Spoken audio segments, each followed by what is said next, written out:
अपना अपना भाग्य। लेखक जैनेन्द्र कुमार।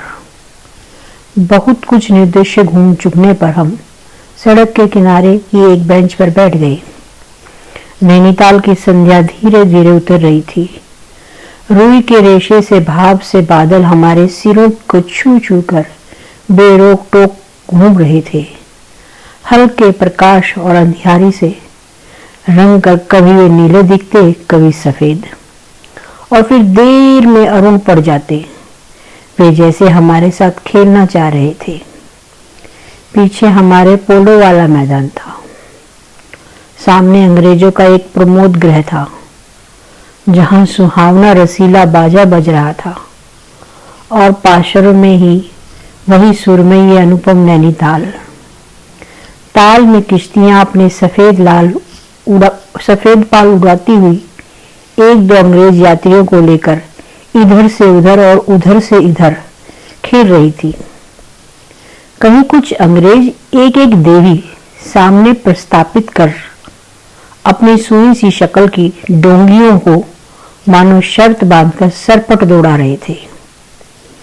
कहीं किनारे पर कुछ साहब अपनी बंसी डाले संध्रे एकाग्र अकृष्ट मछली चिंतन कर रहे थे। पीछे पोलो लान में बच्चे किलकारियां मारते हुए हॉकी खेल रहे थे। शोर, मारपीट, गाली गलौज भी जैसे खेल का ही अंश था। इस तमाम खेल को उतने क्षणों का उद्देश्य बना हुए बालक अपना सारा मन, सारी देह, समग्र बल और समूची विद्या लगाकर मानो खत्म कर देना चाहते थे। उन्हें आगे की चिंता न थी, बीते का ख्याल न था। वे शुद्ध तत्काल के प्राणी थे। वे शब्द की संपूर्ण सच्चाई के साथ जीवित थे। सड़क पर से नर नारियों का अविरल प्रवाह आ रहा था और जा रहा था। उसका न ओर था और न छोर। यह प्रवाह कहाँ जा रहा था और कहाँ से आ रहा था, कौन बता सकता है। सब उम्र के साथ तरह तरह के लोग उसमें थे। मानो मनुष्यता के नमूनों का बाजार सजकर सामने से इखलाता निकला चला जा रहा था। अधिकार गर्व में तने अंग्रेज उसमें थे, और चित्तौड़ से सजे घोड़ों की बाग थामे वे पहाड़ी उसमें थे, जिन्होंने अपनी प्रतिष्ठा और सम्मान को कुचल कर शून्य बना लिया है, और जो बड़ी तत्परता से दुम हिलाना सीख गए हैं। भागते, खेलते, हंसते, शरारत करते लाल लाल अंग्रेज बच्चे थे, और पीली पीली आंखें फाड़े पिता की उंगली पकड़कर चलते हुए अपने हिंदुस्तानी नौनिहाल भी थे। अंग्रेज पिता थे जो अपने बच्चों के साथ भाग रहे थे, हंस रहे थे और खेल रहे थे। उधर भारतीय पितृदेव भी थे, जो बुजुर्गों की अपनी तरफ लपेटे धन संपन्नता के लक्षणों का प्रदर्शन करते हुए चल रहे थे। अंग्रेज रमणी थी, जो धीरे धीरे नहीं चलती थी, तेज चलती थी। उन्हें न चलने में थकावट आती थी, न हंसने में मौत आती थी। कसरत के नाम पर घोड़े पर भी बैठ सकती थी, और घोड़े के साथ ही साथ जरा जी होते ही किसी किसी हिंदुस्तानी पर कोड़े भी फटकार सकती थी। वे दो दो, तीन तीन, चार चार की टोलियों में निशंक निरापाद इस परवाह में मानो अपने स्थान को जानती हुई सड़क पर चली जा रही थी। उधर हमारे भारत की कुल लक्ष्मी सड़क के बिल्कुल किनारे दामन बचाती और संभालती हुई साड़ी की कई तरह में सिमट कर लोकलाज, शत्रुघ्न और भारतीय गरिमा के आदर्श को अपने परिवेष्टों में छिपाकर सहमी सहमी धरती में आंख गड़े कदम कदम बढ़ रही थी। इसके साथ ही भारतीयता का एक और नमूना था। अपने कालेपन को खुरच खुरच कर बहा देने की इच्छा करने वाले अंग्रेजी दा पुरुषोत्तम भी थे, जो नेटिवों को देखकर मुंह फेर लेते थे। और अंग्रेज को देखकर आंखें बिछा लेते थे, दुम हिलाने लगते थे। वैसे वो अकड़ कर चलते थे, मानो भारत भूमि को इसी अकड़ के साथ कुचल कुचल कर चलने का उन्हें अधिकार मिला है।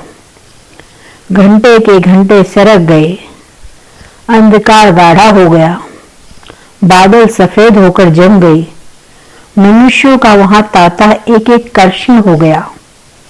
अब इक्का दुक्का आदमी सड़क पर छतरी लगाकर निकल रहा था। हम वहीं बैठे थे, सर्दी सी मालूम हुई। हमारे ओवरकोट भीग गए थे। पीछे फिर कर देखा, यह लाल बर्फ की चादर की तरह बिल्कुल स्तंभ और सुन पड़ा था। सब सन्नाटा था। तलीलाल की बिजली की रोशनियां दीप मालिकी सी जगमगा रही थी। वह जगमगाहट 2 मील तक फैले हुए प्रकृति के जल दर्पण पर प्रतिबिंबित हो रही थी और दर्पण का कांपता हुआ, लहरें लेता हुआ वह जल प्रतिबिंबों को सौगान 1000 गुना उनके ऊपर प्रकाश को मानो एक और पूंजीभूति करके व्याप्त कर रहा था। पहाड़ों के सिर की रोशनियां तारों सी जान पड़ती थी। हमारे देखते देखते एक घने पर्दे ने आकर इन सब को ढक दिया। रोशनियां मानो मर गई, जगमगाहट लुप्त हो गई। वे काले काले भूत से पहाड़ भी इस सफेद पर्दे के पीछे छप गए। पास की वस्तु भी न दिखने लगी, मानो यह घनीभूत प्रलय था।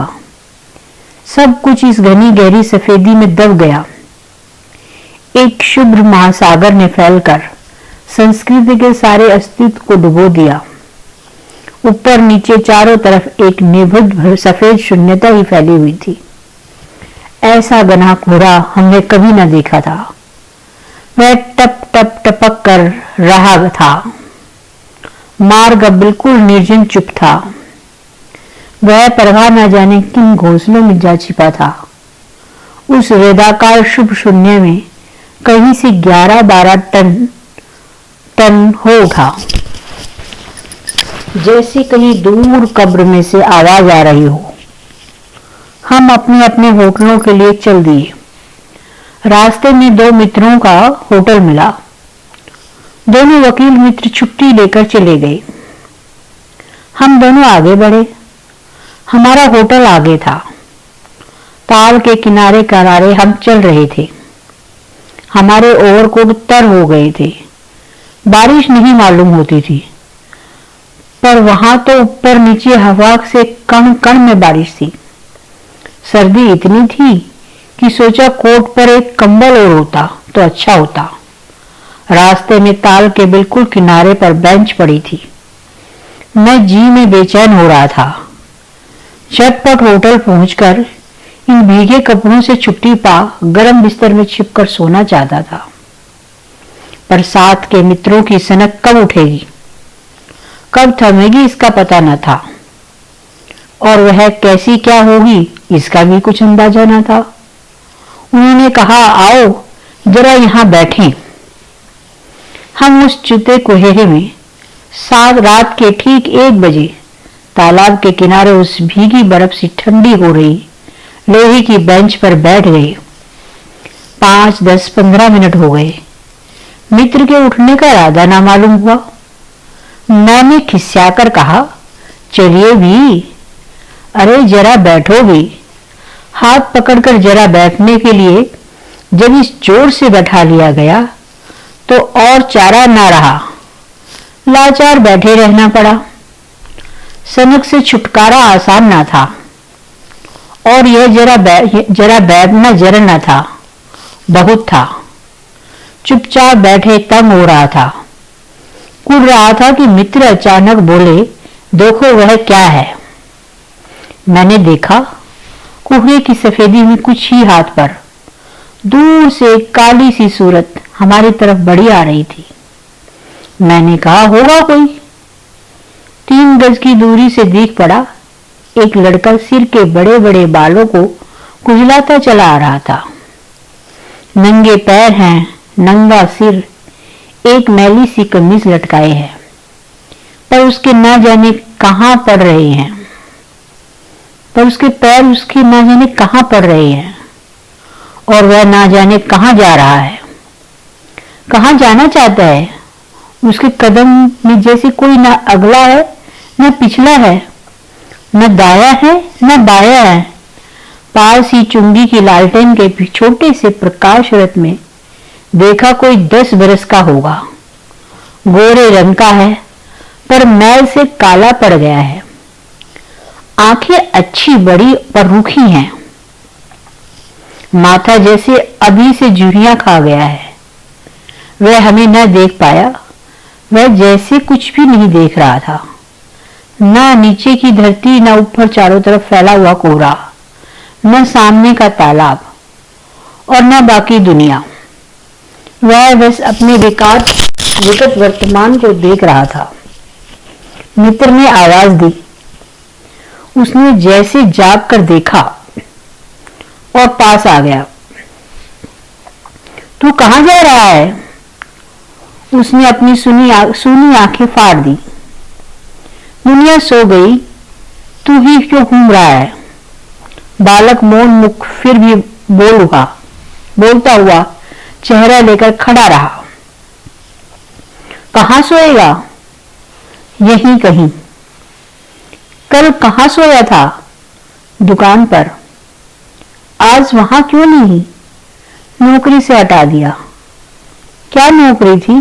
सब काम। 1 रुपया और जूठा खाना। फिर नौकरी करेगा? हाँ। बाहर चलेगा? हाँ। आज क्या खाना खाया? कुछ नहीं। अब खाना मिलेगा? नहीं मिलेगा। यूं ही सो जाऊंगा। हाँ, कहाँ? यहीं कहीं, इन्हीं कपड़ों में। बालक फिर आंखों से बोलकर मुख खड़ा रहा। आंखें मानो बोलती थी, यह भी कैसा मूर्ख प्रश्न। माँ बाप हैं? कहाँ? 15 कोस दूर गांव में। तू भाग आया? हाँ। क्यों?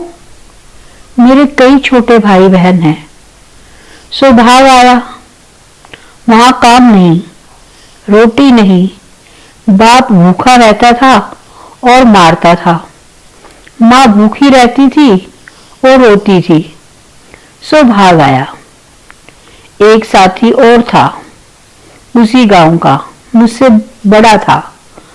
दोनों साथ यहाँ आए। वह अब नहीं है। कहाँ गया? मर गया।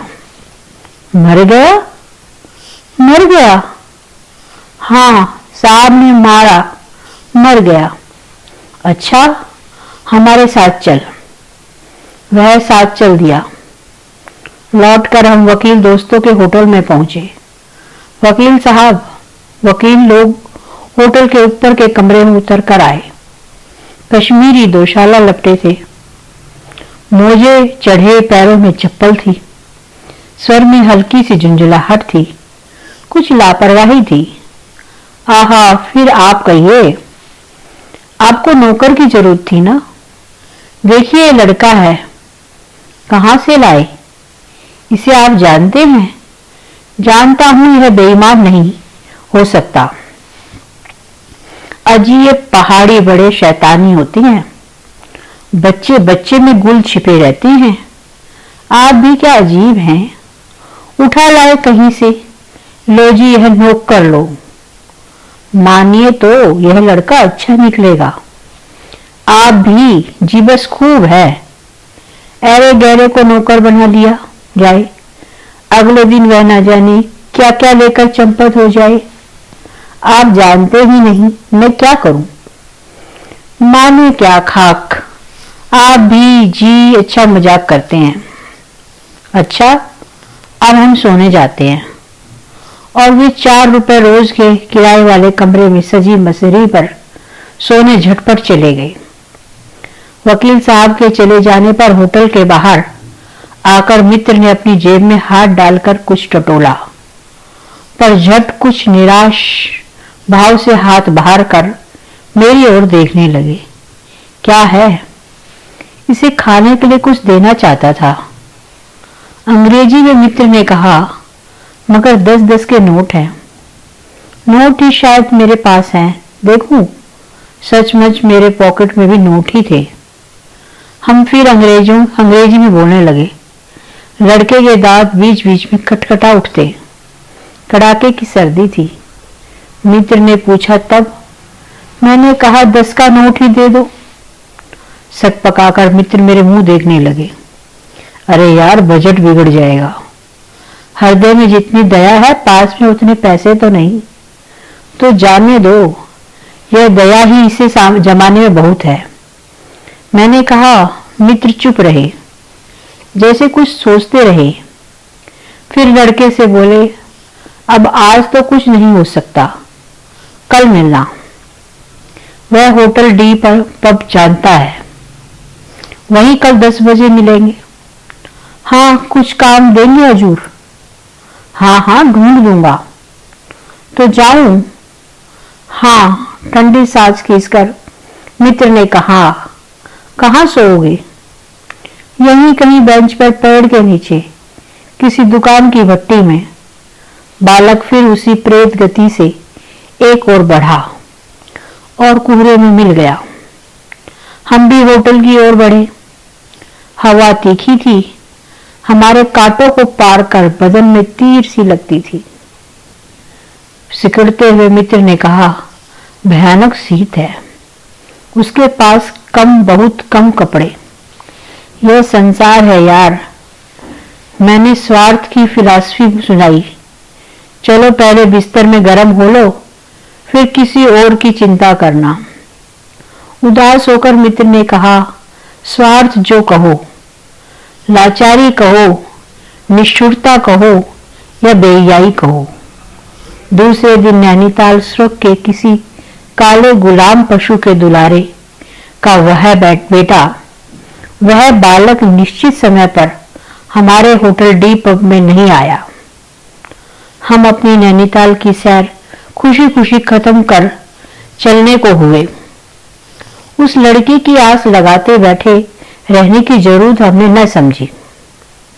मोटर में सवार होते ही थे कि यह समाचार मिला कि पिछली रात एक पहाड़ी बालक सड़क के किनारे पेड़ के नीचे ठिठुर मर गया। मरने के लिए उसे वही जगह, वही 10 बरस की उम्र और वही काले चीतड़ों की कमीज मिली। आदमियों की दुनिया में बस यही उपहार उसके पास छोड़ा था। पर बताने वालों ने बताया कि गरीब के मुंह पर छाती, मुट्ठी और पैरों पर बर्फ की हल्की सी चादर चिपक गई। मानो दुनिया की बेहयाई ढकने के लिए प्रकृति ने शव के लिए सफेद और ठंडे कफन का प्रबंध कर दिया था। सब सुना और सोचा, अपना अपना भाग्य।